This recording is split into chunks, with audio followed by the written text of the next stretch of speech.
Samsung has finally married its Galaxy S and Galaxy Note phones together. If you enjoy the look and feel of a Galaxy Note phone, you're going to enjoy the Galaxy S22 Ultra.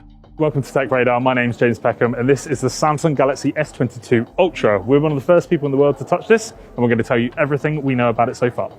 Unlike the S22 and S22 Plus, the Ultra isn't just a slight spec increase from its previous version. Samsung has worked to better incorporate the S Pen stylus into the phone experience, making it substantially different to the S21 Ultra. This is much more like the Galaxy Note 20 Ultra from 2020. And the truth is, we probably won't see another Note handset from Samsung. This is probably the future for anyone who wants an S Pen in their smartphone. Specs-wise, the Galaxy S22 Ultra is very similar to the S21 Ultra. The screen is a great example of this, as it's basically identical. It's 6.8 inches across, it's a QHD Plus resolution, 120Hz refresh rate, 240Hz touch input rate, and it's made with AMOLED technology. That isn't a bad thing though. This is a gorgeous, huge display. If you're looking for a really big phone screen, the Galaxy S22 Ultra is probably going to be one of the best options on the market. Moving on to the cameras, and you'll find a 40 megapixel front-facing camera. On the rear, there's a 108 megapixel main camera, a 12 megapixel ultra-wide, and dual 10 megapixel telephoto cameras. Samsung hasn't really shared a huge amount of detail of what makes this camera better than the S21 Ultra, as if you already own that phone, you probably recognise all of those specs. If you own an older phone though, you're probably going to get a fantastic camera experience from this handset. The two 10 megapixel telephoto cameras allows for up to 100 times zoom. When you are zooming, it's not going to give you a great image at 100 times, but it's still one of the best zooms on the market. We've yet to have proper testing time with the camera on the S22 Ultra, but from us just playing around with it for about an hour or so, we were impressed with what it was able to do. But if you own an S21 Ultra, this isn't going to offer a completely different experience. Weirdly, there are also some downgrades when compared to the Galaxy S21 Ultra. While 2021's phone had 12GB or 16GB of RAM, this year you're only going to get 8GB or 12GB. That's unlikely to be noticeable to the average person, but we'll have to do our full testing before we know for certain. As expected, the chipset is better in the S22 Ultra. If you live in the US or Asia, you're going to get the Qualcomm Snapdragon 8 Gen 1 chipset inside this phone.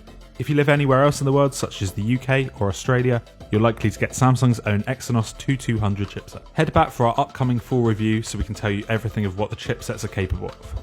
We haven't had time to test out gaming power on the S22 Ultra yet, but from our very vague testing of just rolling around the phone opening up a variety of apps, it does seem to be powerful.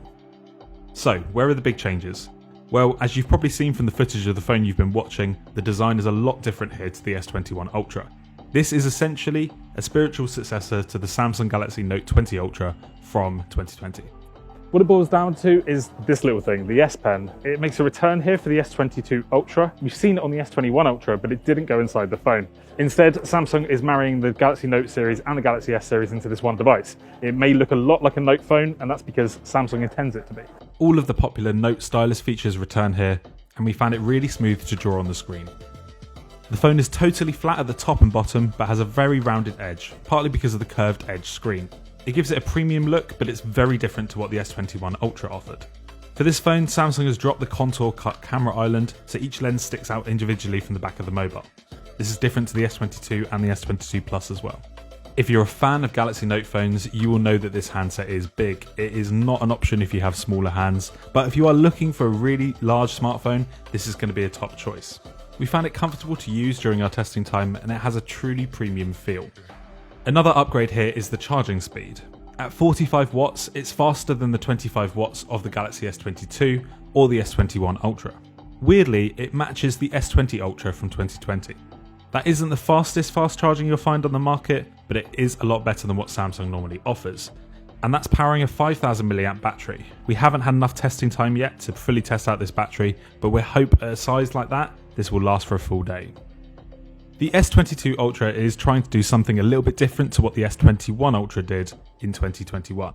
Samsung is trying to find a middle ground between its Galaxy S products and its Galaxy Note products, where it offers the stylus features and some of the look and some of the premium features of the Galaxy S21 Ultra. We won't know if it's truly successful until the time of our full review, but so far we're quite impressed with what the S22 Ultra can offer.